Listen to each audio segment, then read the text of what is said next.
साल 2025 में एक और राक्षस थ्रिलर फिल्म आ गई है। जब जंगल के जानवर सामूहिक रूप से रेबीज वायरस से संक्रमित हो जाते हैं तो मानव बस्ती कैसी मुसीबत का सामना करेगी। ज्यादा बात नहीं, मुख्य फिल्म शुरू होती है। मुख्य किरदार जेफ ने अपने बेटे को कब्रिस्तान में बेरहमी से ले जाकर खड़ा कर दिया। यहाँ बहुत से उसके दोस्तों को दफनाया गया है, जिसमें से 30 साल की उम्र से पहले मरने वाले 10 से अधिक थे।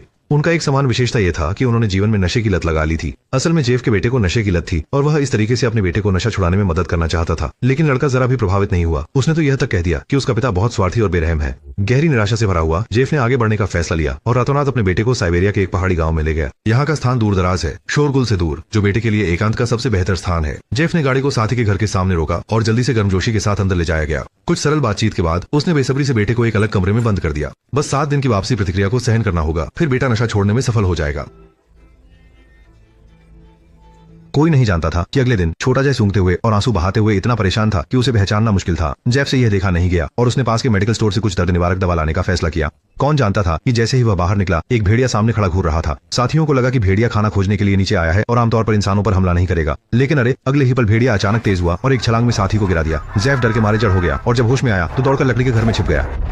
जब वह चारों ओर शिकार की बंदूक खोज रहा था, वह भेड़िया खिड़की से अंदर आ गया। दुर्भाग्यशाली बेटा तो बिस्तर के पास बंद था। जेफ के पास कोई रास्ता नहीं बचा, इसलिए उसे भेड़िए से मुठभेड़ करनी पड़ी। घबराहट में उसने लकड़ी की छड़ी उठाई और जोर से पीटना शुरू कर दिया। अंततः भेड़िए को मार गिराया, लेकिन यह हलचल कई लोगों को आकर्षित कर लाई और जब उन्हें पता चला कि गांव में एक जंगली भेड़िया घुस गया है तो गांव वालों ने तुरंत पुलिस को सूचित करने का निर्णय लिया। जेफ को चिंता थी कि पुलिस उसके नशा करने वाले बेटे को पकड़ लेगी, इसलिए उसने उसे जबरदस्ती तहखाने में छिपा दिया। दुर्भाग्यवश उसके साथी की चोटें बहुत गंभीर थीं और उसने वहीं दम तोड़ दिया। पुलिसकर्मी जो पहुंचे थे उन्होंने जेफ का विवरण सुनने के बाद इसे केवल एक साधारण जंगली जानवर के हमला करने की घटना माना, लेकिन साथ आए वनरक्षक को लगता था कि मामला इतना सरल नहीं है। कुछ दिन पहले जब वह शिकार करने निकला था, उसने देखा कि एक जंगली भेड़िया और भूरा भालू आपस में लड़ रहे थे। आमतौर पर भेड़िए झुंड में रहते हैं और अकेले लड़ाई नहीं करते, और कल गांव में भी एक जंगली भेड़िए का हमला हुआ था। अजीब बात यह है कि ग्रामीण की लाश ठीक ठाक हालत में है। लगता है भेड़िया भूख के कारण इंसानों को नुकसान नहीं पहुंचा रहा था। उसने पुलिसकर्मियों को घटना की अच्छे से जांच करने की सलाह दी। जैसे ही वह घर में दाखिल हुआ, तहखाने से अचानक तेजी से मदद की पुकार सुनाई दी। जेफ समझ गया कि वह अब इसे नहीं छिपा सकता, इसलिए उसने ईमानदारी से बता दिया कि वह उसका बेटा है।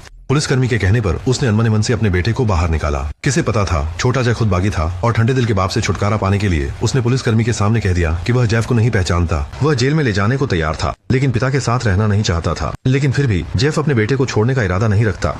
यदि इस बार भी सफल नहीं हुआ तो मिस शायद पूरी जिंदगी के लिए बर्बाद हो सकती है। यह कहने के बाद उन्होंने बैग से रुपयों की गड्डी निकाल ली। पुलिसकर्मी को मामलों का अच्छा अनुभव था, स्वाभाविक रूप से पहचान गया कि मिस किसी गलत आदमी के साथ है। लंबी सोच के बाद आखिरकार रुपयों को ले लिया और कहा कि उसने कुछ नहीं देखा। जैसे ही वह खाना शुरू करने की तैयारी कर रहा था, बाहर से फिर से आवाज आई। पता चला कि गांव के दूसरी तरफ भी अभी जंगली भेड़िए के हमले की घटना हुई थी।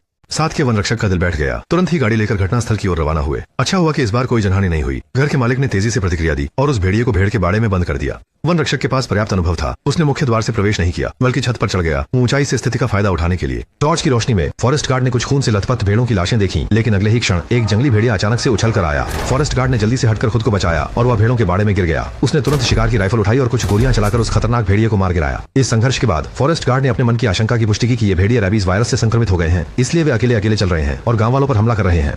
और इससे भी अधिक डरावना यह है कि रेबीज की संक्रामकता बेहद ज्यादा है। चूंकि लगातार कई घटनाएं हो चुकी हैं, इसलिए जंगल में अधिक संक्रमित जानवर हो सकते हैं। इस समय एक सहकर्मी दौड़कर आया और सूचित किया कि एक ग्रामीण एक बच्चे को बांधकर जंगल की गहराई में भाग रहा है। पुलिसकर्मी ने सोचा कि ये जरूर जेफ और उसका बेटा ही होंगे। हालांकि मन में बहुत इच्छा नहीं थी, फिर भी वह रेंजर के साथ उन्हें पकड़ने के लिए तैयार हो गया।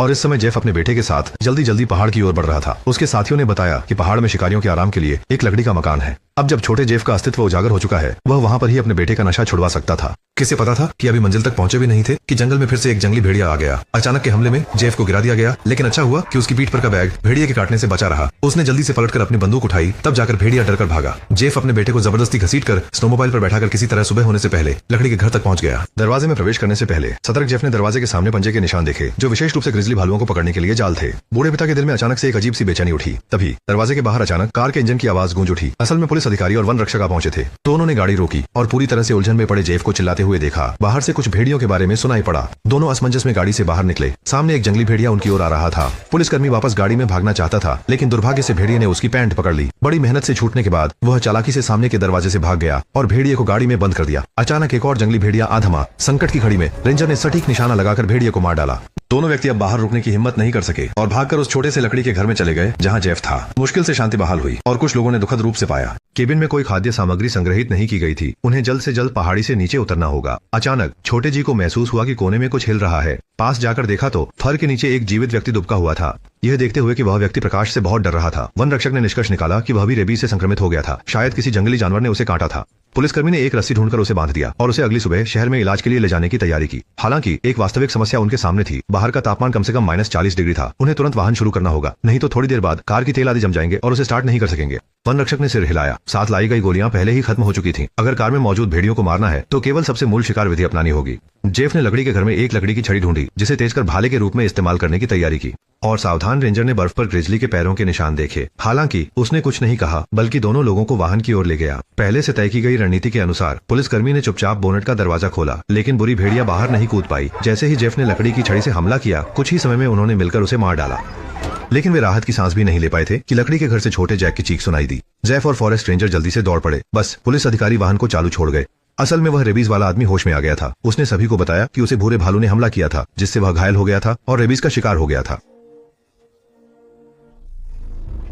जेफ का दिल बैठ गया। उसने सोचा पहले मिले गले के निशान के बारे में। पहले से ही उग्र ग्रिजली भालू, अगर उसे रेबीज हो जाए तो केवल वे कुछ लोग इसे संभाल नहीं पाएंगे। ऐसा प्रतीत होता है कि वन रक्षक पहले से ही तैयार था। उसने संकेत दिया कि सभी निश्चिंत रहे। जब तक घर के अंदर आग पर्याप्त तेज रहती है, आमतौर पर जंगली जानवर पास आने की हिम्मत नहीं करते। कल सुबह होते ही वे तुरंत कार से पहाड़ नीचे उतर जाएंगे। छोटे जय को बिना परवाह वाली मुद्रा में देखकर जेफ का गुस्सा उफान पर था। अगर तुम इस बदकिस्मत बच्चे की वजह से नहीं होते तो सब इतनी खतरनाक स्थिति में नहीं फंसते। हालांकि छोटे जय के मन में भी गहरी नाराजगी थी। वह मानता था कि नशे की लत उसकी गलती नहीं है, बल्कि उसके खराब पारिवारिक माहौल की वजह से हुई है। कुछ शब्दों ने तुरंत ही उसके पिता को मौन कर दिया। जेफू ने अपना मोबाइल निकाला और चुपचाप अपने बेटे के दौरे का वीडियो देखा, जिसमें जेफ जंगली भेड़िए की तरह व्यवहार कर रहा था और यहाँ तक कि अपनी प्रेमिका पर हमला करने से भी नहीं हिचकिचाता था। घर की कीमती चीजों को उठाकर ले जाता था। खाली जेफ आंसू पहुंचते हुए अनजाने में सो गए। अगले दिन सुबह जल्दी छोटा जेफ नींद से जागा और पाया कि उसके पिता समेत बाकी लोग अभी भी सो रहे हैं। उसे यह भागने का एक सुनहरा मौका लगा। उसने जल्दी से एक कोट पहन लिया और बिना आवाज किए बाहर निकल गया। वह तुरंत पुलिस कार में कूद गया और देखा कि कल पुलिसकर्मी ने अधूरी पैकेट ड्रग्स जब्त की थी। छोटा जे बिना सोचे पैकेज खोल देता है, लेकिन जब वह पहले मरने की इच्छा करता है, तभी उसकी नजर एक खिड़की के किनारे झुके हुए पतले बड़े सिर पर नहीं पड़ती। छोटे जे ने स्वाभाविक रूप से वाहन को चालू कर दिया, लेकिन परिणाम स्वरूप सीधे सामने के पेड़ से टकरा गया, जिससे वह शोर सो रहे सभी लोगों को जगा दिया। जब वे बाहर दौड़े तो देखा एक विशाल ग्रिजली भालू छोटे जे की ओर दौड़ रहा था। जेफ सहज रूप से छलांग लगाते हुए बेटे को हमले से बचा लेता है, लेकिन दुर्भाग्य से सामने वाला ग्रिजली भालू उसे उठा ले जाता है। जेफ लकड़ी की छड़ी उठाकर लगातार मारता रहता है। भालू गरजता है और पास के पुलिस अधिकारी की ओर मुड़ जाता है। इस बीच वन रक्षक मौके का फायदा उठाकर गाड़ी पर कूद गया और बंदूक तलाश ली। जब वह वापस मैदान में आता है, तब तक पुलिस अधिकारी पहले ही ग्रिजली भालू के द्वारा बुरी तरह से काट लिया गया था। धुंधला कई बार गोलियों की आवाज आई। बड़ी मुश्किल से हिंसक जानवर को भगाया। कुछ लोगों ने मिलकर पुलिस अधिकारी को अंदर उठाकर ले गए। अफसोस की बात यह है कि चोटें बहुत गंभीर थीं। कुछ समय बाद ही वह बेहोश हो गया। जेफ ने लगातार अपने बेटे को कई थप्पड़ मारे। क्या तुम सबको मरवाकर ही खुश होगे? लेकिन छोटे जे की आंखें मृतप्राय थीं। उसने एक शब्द भी नहीं सुना। उसी समय बाहर से ग्रिजली भालू की गरज सुनाई दी। वन रेंजर ने जेफ से कहा कि वह लकड़ी के दरवाजे को बंद कर दें, जबकि उसने खुद कुशलता से एक मशाल तैयार की। अचानक घर हल्का हल्का कांपने लगा और अगले ही पल ग्रिजली भालू की छवि ऊपर से नीचे की ओर आई। वन रेंजर को आग जलाने का मौका तक नहीं मिला। वह भालू से नीचे गिर गया। इस बीच जेफ अपने बेटे के बारे में सोचता रहा और उसे खिड़की से कूद जाने को कहा। भागती हुई विशाल भालू एक धाड़ लगाई, लेकिन उसने अपने पैरों के नीचे के कंटीले फंदे पर ध्यान नहीं दिया। जेफ ने मौके का फायदा उठाकर लकड़ी की छड़ी उठाई और जोर से भालू के सीने में घुसेड़ दी।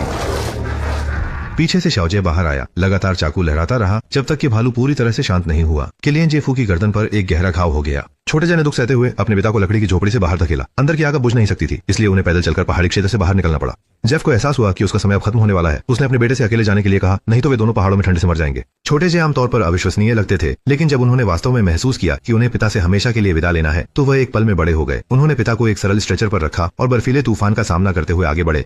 पहले पिता ने उनके लिए बहुत चिंता की थी। अब वह भी पुत्र होने का कर्तव्य निभाना चाहते थे, लेकिन मानव प्रयास की भी सीमा होती है। जब छोटे जे ने फिर से मुड़कर देखा तो पिता ने फिर कभी अपनी आंखें नहीं खोली। थोड़ी ही देर बाद गांव की बचाव गाड़ी पहाड़ी की मध्य में पहुंच गई और छोटे जय को चमत्कारिक रूप से बचा लिया गया। 1 वर्ष बाद उसने सफलतापूर्वक नशे की लत छोड़ दी और अपनी प्रेमिका के साथ पुनः जुड़ गया। लेकिन अफसोस है कि दिवंगत पिता यह दृश्य कभी नहीं देख पाए। यही है पूरी कहानी इस फिल्म की, जो रेबीज के बारे में है, लेकिन यह एक राक्षस थ्रिलर से अधिक एक पिता के अटूट प्रेम की कहानी है। वूलन बेटा कितना भी लाइलाज क्यों न हो, बूढ़े पिता ने फिर भी अपने जीवन का उपयोग कर पिता के प्रेम की निस्वार्थता और महानता को समझाया। जीवन की विपरीत परिस्थितियों में वह अंधेरे में एक प्रकाश की तरह थे, जो हमेशा अपने बच्चे का मार्गदर्शन करते रहे। ठीक है, आज के लिए बस इतना ही। किसी भी अलग विचार के साथ वाले मित्र टिप्पणियों में चर्चा कर सकते हैं। अगली बार मिलते हैं।